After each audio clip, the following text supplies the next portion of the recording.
모든 인생마다 모든 삶 속에서 부딪히게 된 이 고난을 이제 고난에 반응하는 사람이 반응하는 태도가 대체적으로 크게 두 가지라고 이렇게 우리에게는 볼 수 있습니다. 첫째는 고난이 올 때에 왜 나에게 이런 고난이 오냐 하고 이것을 거역하고 반항하고 포기하는 사람, 이런 사람이 있는가 반면에 젊을 때 고생을 사소자 한다는데 이 고난은 나를 변화시키기 위한 또 하나의 좋은 자원이라고 생각하면서 그것을 받아들이는 부류가 있는 것이죠.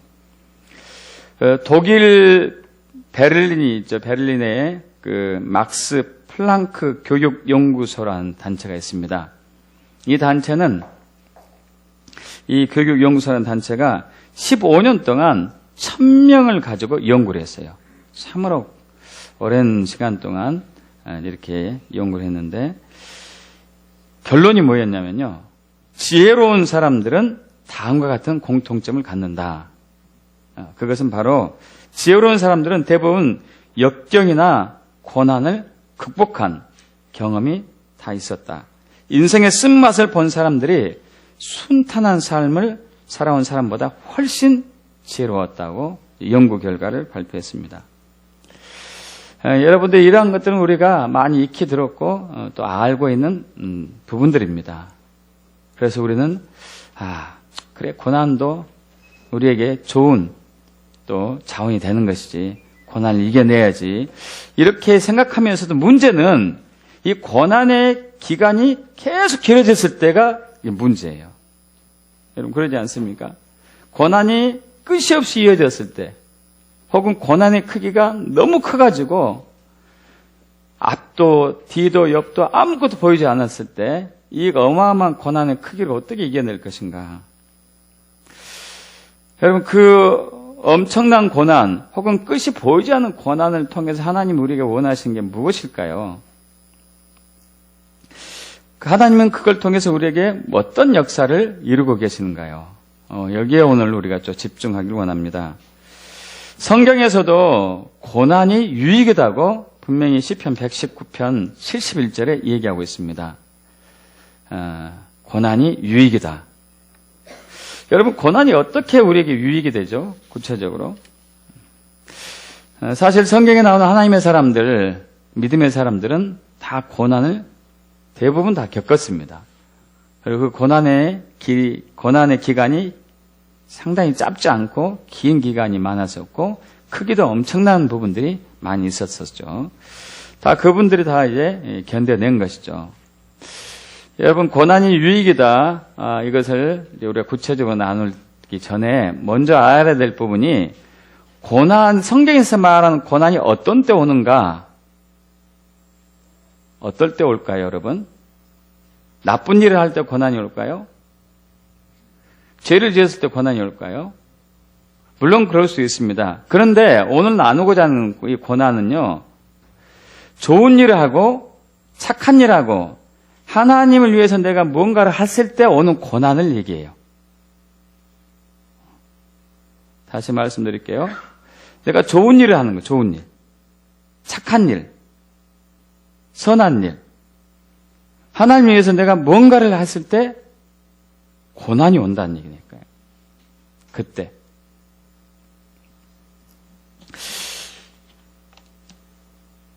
전도할 때 고난이 올 수 있어요.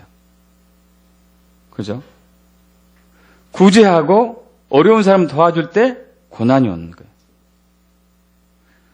심지어는 내가 작정하고 내가 100일 앞으로 계속적으로 새벽마다 기도해야 되겠다 하는데 고난이 와요. 내가 1년의 성경을 최소한 3독은 해야 되겠다 하는데 어려움이 따르는 거예요. 내가 20일 금식기도 해봐야 되겠다 하는데 역경이 닥치는 거죠. 이제 내가 이 가족의 화목을 위해서 내가 무언가를 해봐야 되겠다. 부부간의 관계 속에서 남편과 아내와 나 사이에 좋아지기 위해서, 배우자 사이가 좋아지기 위해서 내가 헌신해야 되겠다 하는데 고난이 오는 거예요. 왜 하나님이 이렇게 좋은 일을 하려고 하는데, 착한 일을 하려고 하는데, 선한 일을 하려고 하는데 고난을 주시냐 이거죠. 주님이 뭘 원하시는지 우리에게. 그래서 우리가 착한 일을 하다가, 좋은 일을 하다가, 선한 일을 하다가, 혹은 교회에서 봉사하고 헌신하는데 고난이 닥칠 수 있거든요. 그럼 대부분 어떻게 반응하죠? 내가 왜 이렇게 이런 일을 사서 하지? 이런 반응이 좀 많고, 이거 진짜 하나님의 뜻이 아닌가? 이렇게 하는 것이. 이렇게 반응할 수 있을 것 같기도 하고, 어떤 사람을 도와주는데 고난이 닥쳤어요. 그 사람부터 고난이 닥치기도 하고, 주변 사람부터 고난이 닥치기도 하고, 내가 저 사람을 도와줘서 나에게 무슨 득이 있었다고 저 사람을 도와줘야 되는가. 이런 또 생각도 하게 됐죠.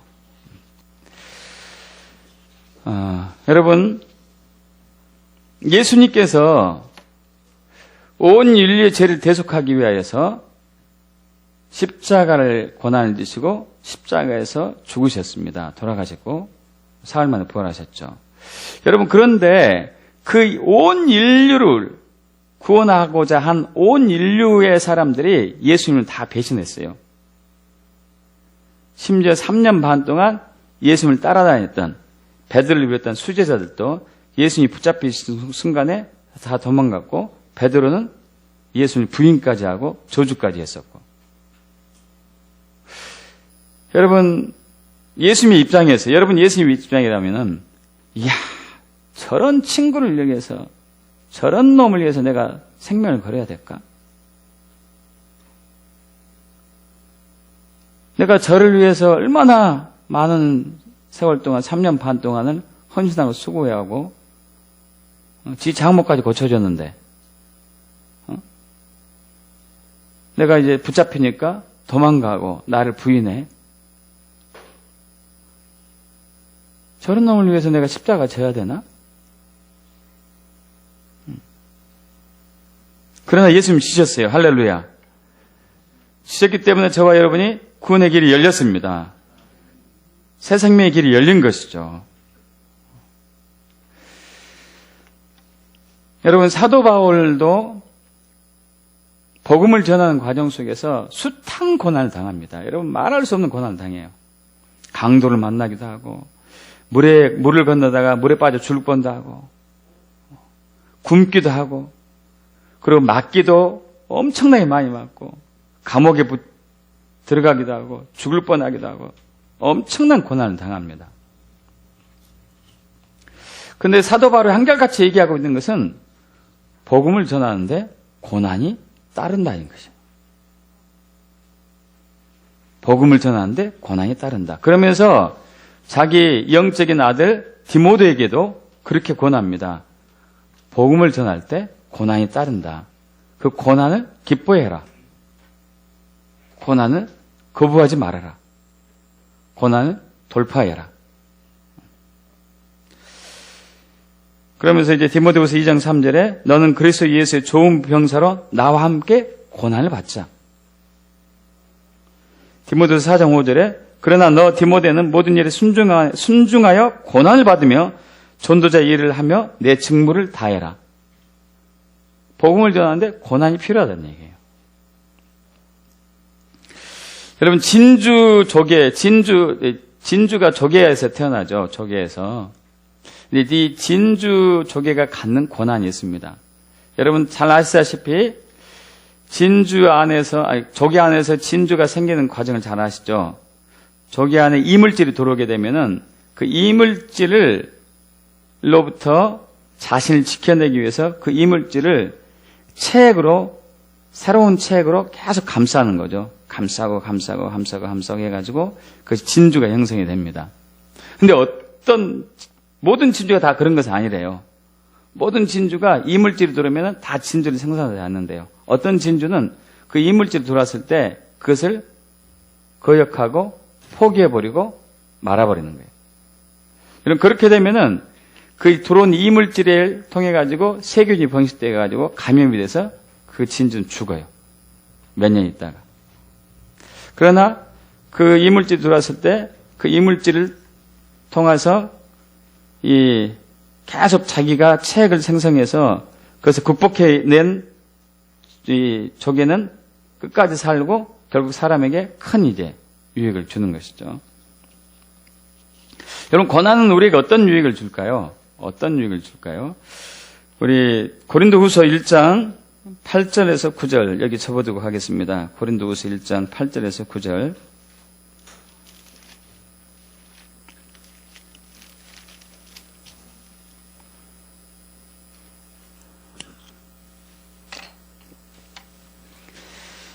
신약성경 제 성경으로 286쪽 고린도후서 1장 8절에서 9절 합독합니다. 형제들아, 우리가 아시아에서 당한 환난을 너희가 모르기를 원하지 아니하노니 힘이 겹도록 심한 고난을 당하여 살 소망까지 끊어주고 우리는 우리 자신이 사형 선고를 받은 줄 알았으니 이는 우리로 자기를 의지하지 말고 오직 죽은 자를 다시 살리시는 하나님만 의지하게 하심이라.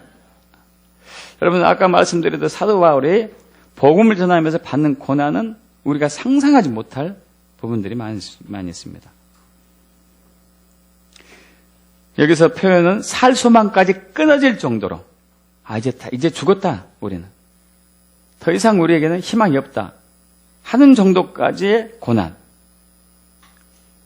이 고난을 내게 주신 것이 유익이라는 것이에요. 그 구체적으로 어떤 유익이 있는가? 이는 9절 중간에 이는 우리로 자기를 의지하지 말고 오직 죽은 자를 다시 살리시는 하나님만 의지하게 하심이라. 여러분, 이게 무슨 얘기예요? 무슨 얘기입니까? 복음을 전하는데 하나님을 의지하고 복음을 전하지 자기를 의지할까요? 그런데 고난을 줬어요. 그러면서 하나님이 원하신 뜻은 너는 너를 의지하지 말고 나만 의지해라 이거죠. 나만 의지해라. 다시 말하면은 사도 바울을 다시 믿음으로 세워오는 과정이 필요했어요. 자, 여러분, 저와 여러분이 이 세상을 살면서 우쭐해지는 계기가 있습니다. 상당히 이렇게 업이 될 때가 있어요. 언제 되죠? 언제 됩니까? 언제?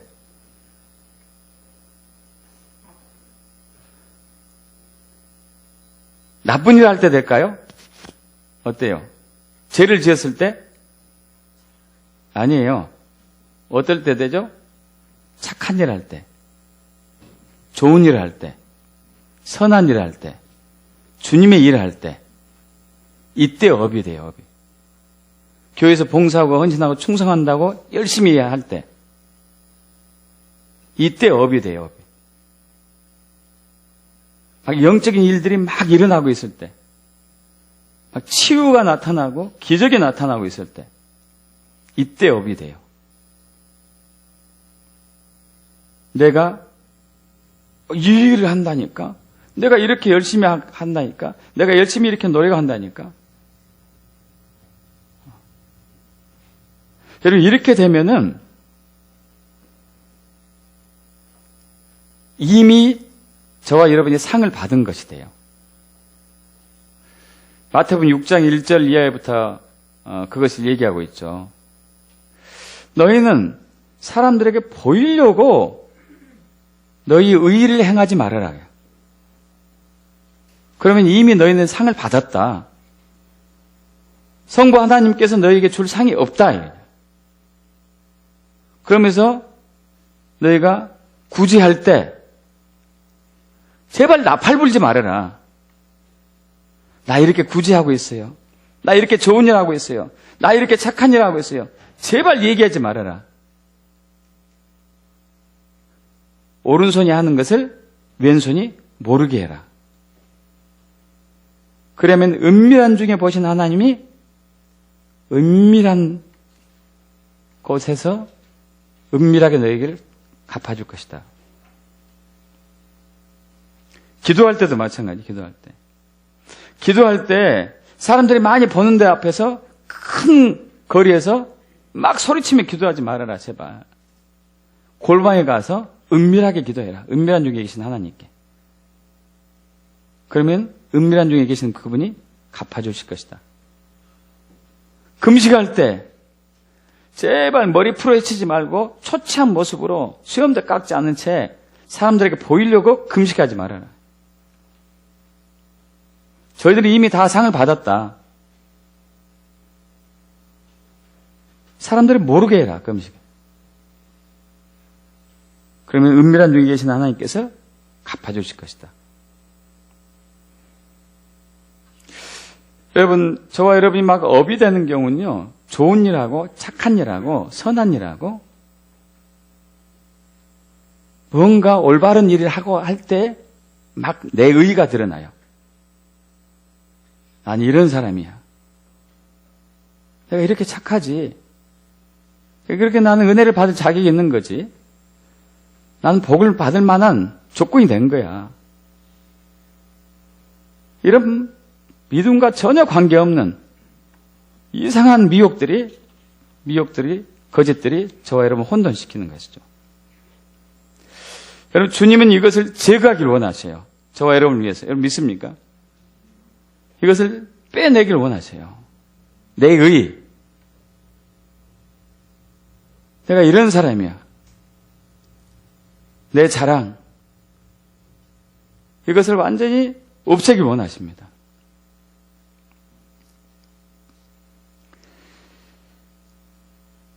그래서 주님은 고난을 주실 때 어느 때까지 고난을 주시느냐? 우리 대부분이 그런 경험들이 있어요. 고난이 끝이 보이지가 않아. 재정적인 고난이 계속 닥쳐요. 질병의 고난이 끝이 없이 이어지고, 관계에서도, 모든 부분에 있어서도 그 크기도 어마어마하고, 우리의 의의를 없앨 때까지 주님은 주셔요. 내 의의를 소멸할 때까지 주님은 고난을 거두지 않습니다. 이게 은혜예요. 믿습니까, 여러분?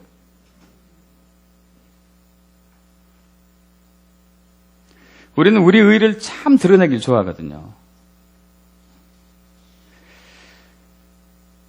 결국은 나를 부인하고 나의 십자가를 질 때까지 주님은 고난을 주십니다. 이게 은혜죠. 이게 은혜예요. 사실 고난은요, 그래서 어떤 의미에서 저와 여러분의 내면의 상태를 적나라하게 벌거벗기는 아주 중요한 수단이 되기도 합니다. 여러분, 좋은 일 하는데 고난이 닥치지 않으면은 우리는 우리가 무엇을 의지하고 무엇을 신뢰하는지 잘 몰라요. 나쁜 일하고 죄를 지었을 때 고난이 닥치면은, 내가 잘못됐구나. 경각심을 가져서 돌아가겠지만은, 좋은 일하고 착한 일하고 선한 일 하는데 고난이 닥쳤을 때, 이때는 우리 내면을 아주 들춰보기 좋거든요. 내가 주를 위해서 헌신하고 수고하고 있는데 왜 나에게 이런 고난이 닥쳐야 되지? 이렇게 반응하고 있다면은 여전히 자기를 붙들고 있는 거지. 여전히 여러분이 여러분을 붙들고 있는 거예요. 그것은 믿음이 아니에요. 믿음은, 진짜 믿음, 어떤 환난과 역경과 고난 속에서 주님만 바라보는 게 믿음입니다. 있습니까, 여러분? 또 남을 도와줬는데 그 사람이 나를 배반했어요. 이것도 고난 중에 하나죠. 나를 모함하고 험담하고 도와줬는데도 불구하고, 그때 우리 어떻게 반응하죠? 괜히 도와줬네. 저런 네 가지도 없는 사람들 내가 괜히 돌봐줬네. 내가 사람 잘못 봤지. 그러니까 사람 믿으면 안 된다니까. 여러분, 이건 누구를 보고 있는 거죠? 누구를 의지하고 있는 거죠? 자기 자신이에요. 자기 자신. 만약 고난이 닥치지 않았더라면은 자기는 자기 자신을 의지하고 있는지 몰랐을 거예요. 고난이 닥치니까 자기가 도와줬던 사람이 배신하니까 미운 거죠, 이제.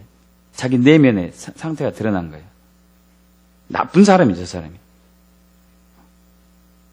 정죄하고 판단하고 후욕하고 비판하는 거죠. 여러분, 주님이 이걸 원하지 않거든요. 이건 믿음이 아니거든요. 그래서 주님은 누군가 너에게 오리를 가고자 하거들랑 16까지 가져라 이렇게 얘기할 정도였으니까요.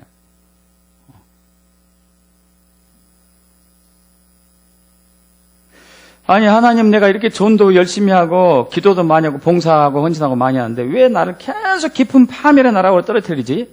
도대체 언제까지 이렇게 나를 힘들게 할 것인가? 이렇게 반응하고 있다면 아직 고난이 끝나지 않은 거예요. 왜냐하면 그 사람은 아직도 자기를 붙들고 있어요. 소리 여러분 진짜 힘들면요, 소리도 안 나야 되는데, 소리 내고 있잖아요. 그죠? 소리 내고 있는 거예요. 여러분, 하나님은 소리도 나지 않고 주님만 보기를 원하십니다. 믿습니까, 여러분? 그게 진짜 믿음이니까요. 진짜 믿음이에요. 정말로 밑바닥까지 갔음에도 불구하고 주께 감사할 수 있는 게 진짜 믿음이에요. 그런 믿음이 되길 축복합니다. 여러분, 그런 믿음은 예수를 바라봤을 때 옵니다. 할렐루야. 믿습니까? 예수를 바라봤을 때 와요. 왜냐하면 예수님이 그런 고난을 거치셨기 때문에, 우리의 처지를, 고난당한 우리의 처지를 잘 아시기 때문에 그런 사람들에게 은혜를 베풀어 주시는 것이죠. 그래서 여러분, 고난이 끝이 없어요. 연속되고 있어요. 그리고 너무 커요, 감당할. 주님께 감사하면서 예수님만 바라보십시오. 고난을 빨리 통과할 수 있는 길이에요. 고난을 빨리 극복할 수 있는 길입니다. 그랬을 때 이 고난이 우리를 온전하게 한다고 성경이 얘기하고 있습니다. 우리 베드로전서 5장 10절 보겠습니다. 베드로전서 5장 10절.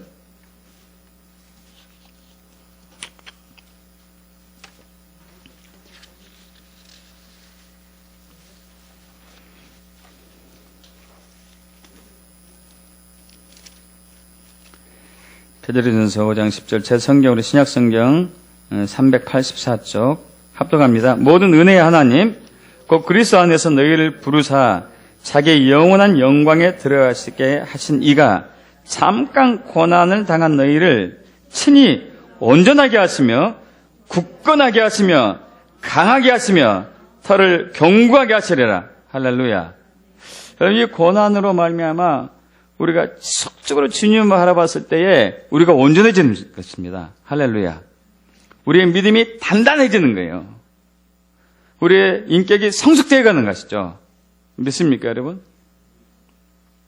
예수님도 히브리서 5장 8절에 9절에 얘기합니다. 그가 아들이면서도 고난으로 순종을 배웠다고 했어요. 고난으로 순종을 배웠다. 그래서 온전하게 되셨다. 할렐루야. 저와 여러분도 온전하게 되기를 하나님 원하십니다. 믿습니까? 온전하게 되기를 원하시죠. 그게 믿음이니까. 그게 믿음이니까요. 그래서 고난은 우리가 주님만 바라보게 하는, 주님만 의지하게 하는 믿음의 연단의 과정인 것이죠. 그때 하나님의 역사가 나타납니다. 할렐루야. 그때 하나님의 역사가 나타나요. 그때 놀라운 일들이 나타나요. 여러분, 어쩌면 저는 그렇게도 얘기할 수 있습니다. 고난을 통과하지 않는 그 믿음은 하나님의 역사를 끌어내기 힘들다. 고난을 통과하는 믿음이 진짜 하나님의 역사를 나타낼 수 있다. 하나님 크게 일을 할 수 있다. 할렐루야.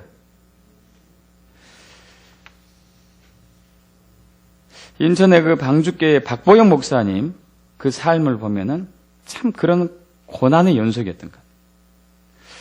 이분이 잘 나가는 의사 생활을 접고 이제 목회로 헌신하죠. 헌신했을 때 지방에서, 지금 인천에서 목회하고 있지만은 지방에서 노숙자들하고 혹은 길거리 아이들하고 참 오랫동안 같이 살아요. 여러분, 집도 없고 잘 곳도 없고 먹을 것도 없는 그들을 무료로 먹여주고 재워주고 빨래도 해주고 섬기고 합니다.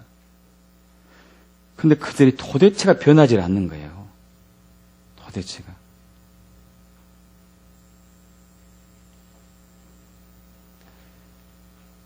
툭하면 싸우고 툭하면은 도둑질하고 툭하면 나무거 훔치고 툭하면 거짓말하고.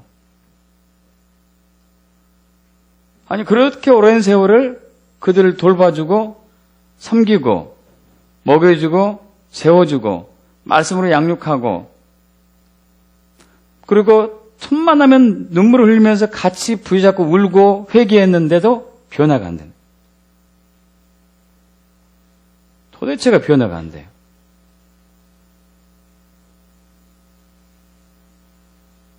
한 번은 이제 젊은 청년이 그 근처 일대를 몇 달 동안 다니면서 많이 이제 밤마다 도둑질을 했대요.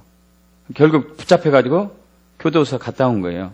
교도소 갔다 와가지고 이 목사님이 그 청년을 데리고 도둑질한 집마다 다니면서 사죄를 했어요. 용서해달라고. 어떤 집에 갔더니 그 아저씨는 이제 적금을 오랫동안 들여놨나 봐요. 적금을. 노동일을 하면서. 그래서 이것을 가지고 무언가를 할 계획을 가지고 했는데 그것을 한 입에 털어갔어요. 그 아저씨가 그 청년을 때리는데 쉬지 않고 때리더래요. 말리는 자기도 때리고. 한참 때리다가 지치면은 이제 말로 풀다가 또 힘생기면 또 때리고. 계속 하는데 이제 결국 쓰러져서 지쳐서 잠들었어요. 그분이. 너무 힘들어다가 때리다가 힘들어가지고. 원래 거기서 도망갔대요. 도망가서 또 얼굴 서로 보니까 이제 눈탱이 밤탱이 되고 말도 아닌 것이죠. 말도 아니에요. 여러분, 그런데도 그 청년이 변화가 안 되는 거예요.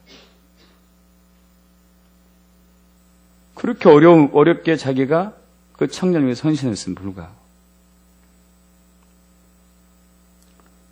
항상 하는 기도 내용에 주님 언제까지입니까? 언제까지예요? 언제까지? 근데 계속 그렇게 주께 물으면서 한 이제 감동이, 주님이 그렇게 직접 말씀하시진 않았지만은, 나를 빚으시고 계시구나. 내가 이렇게 좋은 일을 하는데 이렇게 어려운 일을 당하는 것은 나를 빚으시고 계시구나. 여러분 믿습니까? 내가 이렇게 선한 일을 하는데 이렇게 어려운 일을 하는 것은 나를 빚고 계시구나. 그들이 도저히 변화될 기미가 안 보여가지고 한 번 작심을 했대요. 그래서 새 파이프를 구했어요. 새 파이프를 구해가지고 아이들을 이렇게 모아놓고 한 아이를 엎드려 빠쳐가지고 있는 힘껏 때렸어요. 세게. 자, 이렇게 내가 너를 이렇게 때렸던 것처럼 돌아가면서 나를 10대씩 때리라고 했어요. 한 아이가 10대를 때렸어요. 새 파이프로. 세게. 두 번째 아이가 또 10번을 때렸어요. 있는 힘껏. 세 번째 아이가 때리는데 꼬리뼈를 정통으로 맞은 거예요. 거기서 주저앉았어요. 하체 감각이 없더래요. 그것을 인해 가지고 그분은 몇 년 동안 다리를 잘 못 썼어요. 설교할 때 오랫동안 서 있지 못해가지고 설교 끝나고 나면은 바로 이제 옆에 그 공간에 가가지고 다리를 주물르고 앉아 했다가 다시 와서 설교하고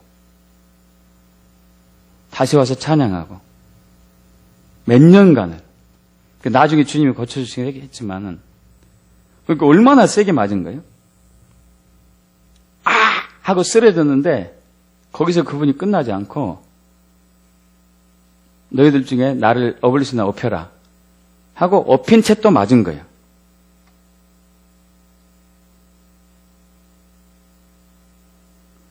거기서 이제 울음바다가 됐죠. 울음바다가. 애들이 그 목사님을 붙잡고 울기 시작하더래요. 그때부터 울기 시작하더니 애들이 저녁마다 모여서 서로 울면서 기도하더래요. 그때 변화가 일어나기 시작했어요. 박봉희 목사님이 고난의 밑바닥까지 갔을 때 주님의 고난에 동참하는 주님의 남은 고난에 동참하는 그 밑바닥까지 갔을 때 그들이 변화되기 시작했습니다. 박봉희 목사님 더 이상 자기가 의지할 곳이 없어요. 주님, 저들이 변화되기 원한다면 나는 뭐든지 다 내줄 수 있습니다. 하체는 하반신이 거의 마비되다시피 해가지고 쓰지 못하는데 애들이 밤마다 모여서 눈물 흘리면서 얘기하는 것을 보니까 마음이 너무 기쁘더래요. 할렐루야. 마음이 너무 기쁜 거예요. 그러면서 하는 얘기가, 고백한 얘기가 내가 하반신이 불구가 된들 어떠하리. 저들이 변화되면 됐지. 저들이 주님께 돌아가면 됐지.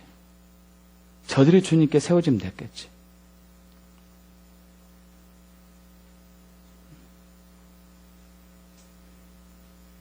자기는 건강을 잃다 하더라도 하체를 잃었다 하더라도 저들이 주님께 돌아오면 되는 것이지.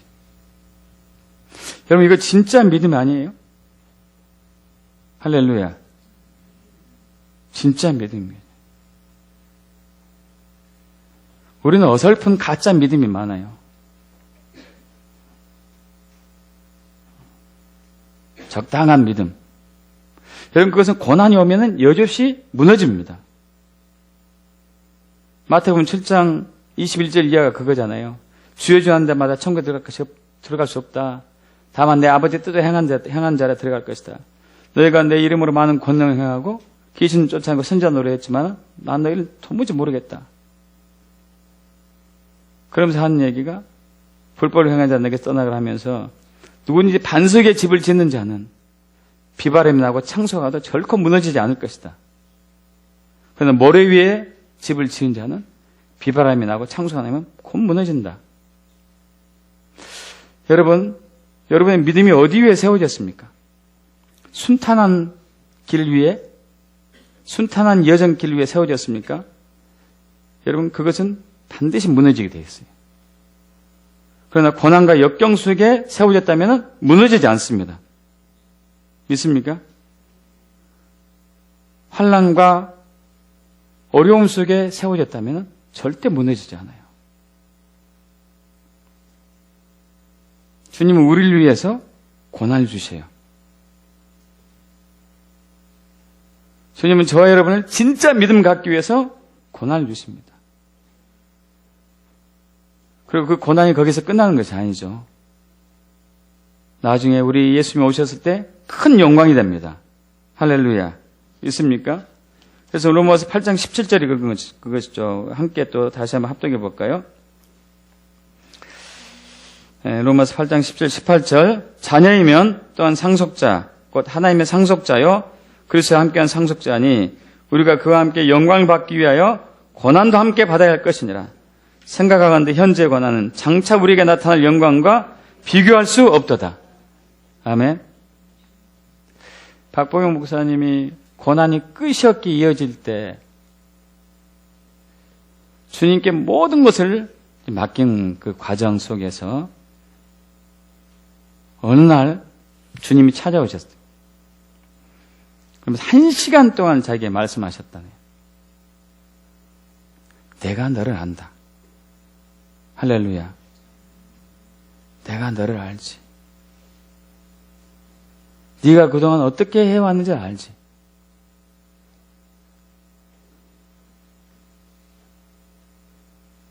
네가 어떻게 반응했는지 알지.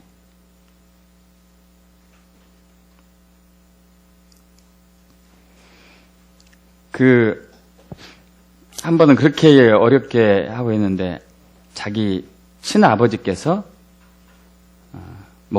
박봉익 목사님을 불렀대요.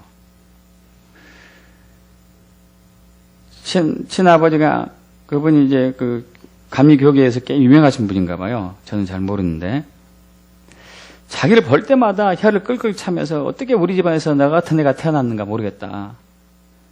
너는 참 이상하게 목회를 한다. 왜 그렇게 하냐? 왜 고생을 사서 하느냐? 항상 핀잔 주고 책망하고 이러는데 한번 불렀대요. 그때 부를 때 이분의 목사님의 소원이 야, 국밥 한 그릇만 먹고 죽었으면 좋겠다. 얼마나 배고픈지. 아버님 부르셨어요. 그래서 아버님 물었대요. 자기에게 교인이 몇 명 있냐?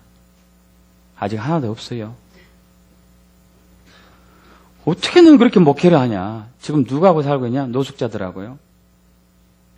깡패들하고요. 참 이상하다. 그러면서 혀를 끌끌 차면서 이제 봉투를 하나 주셨어요. 봉투를 가져가서 집에서 풀어보니까 롤렉스 시계가 있더래요. 롤렉스 시계. 아버님이 젊었을 때 누구한테 선물 받은 것인데 여러분 얼마나 비싼지 알죠? 최고로 좋은 시계. 세계에서. 그러면서 아버님이 생각하기를 내 아들이 목회하면은 내가 물려줘야지. 아들이 결국 목회해가지고 물려준 거예요. 또 봉투가 또 하나 있는데 봉투 안에 봉투가 또 하나 있는데 열어보니까 100만 원짜리 수표가 있어요. 이만큼이. 엄청난 많은 돈. 이야, 저걸로 국밥 먹으면 얼마나 많이 먹을 수 있을까?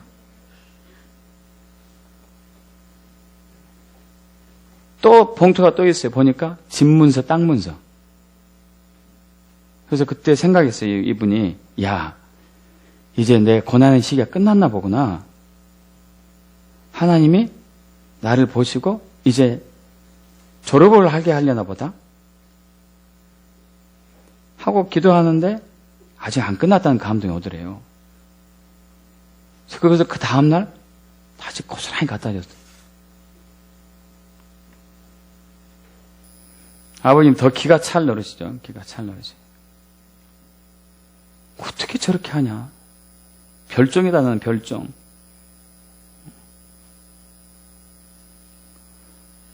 결국 아버님은 그 돈을 신학교하고 교단에 다 줬더만요. 땅 문서랑 돈을. 이 박봉익 목사는 또 한 번의 위기가 있었대요. 위기가. 이제 교인은 한 명도 없고 이렇게 이제 헌신하고 있는데 하나님께서 어느 때부터인가 사람을 한두 사람씩 보내기 시작했대요. 그러면서 부천에서 사업하는 천주교 다니는 사람이 한 번 이렇게 자기 교회를 방문한 거예요.